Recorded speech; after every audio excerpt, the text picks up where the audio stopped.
number 334. Yes. Did Moses fear the king?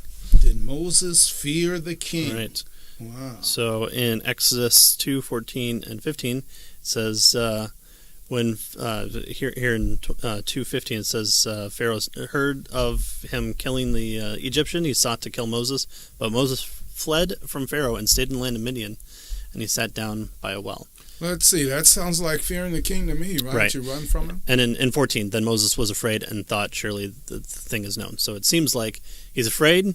He knows that what he did was wrong and possibly executable, and so he flees into the wilderness.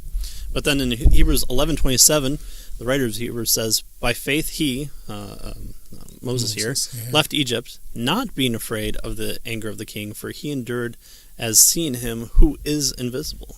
So it seems like he feared and didn't fear at the same time. So how do we explain this? Yeah.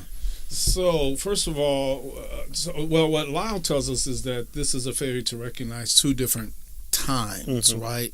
And so we need to make sure that we're talking about the same time. Clearly, obviously at one time, Moses feared the king. Sure. He ran from Egypt, right?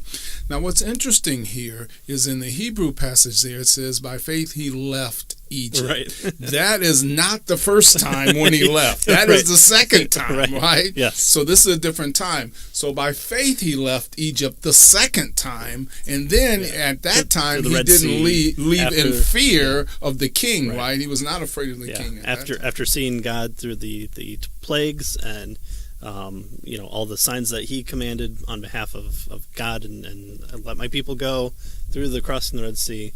That's where the faith he led. Yeah, good. So did Moses fear the king? Yes, at one time, but no at another time, right? So it depends on you need to know what time you're talking about. Yeah. So is this a contradiction? Of course not. Yeah. No, look at the time, right? At one time I was 3 years old, and now I'm older than 3 years old. A contradiction. Yeah. Well, no. Right, no, right. And we see the growth of Moses in Exodus. Was Moses a good speaker? We could ask that question. Yeah. Well, here in the early chapters, he tells the burning bush and the I am, no, get my brother. Yeah. But then later on, he's commanding the people to be faithful and speaking to millions of people. Yeah. It seems like those are two different times. And again, context is what helps us out here. Context so by is king faith, when we're trying to interpret. By faith, you can not fear the king after going through all that he did. Yeah, good.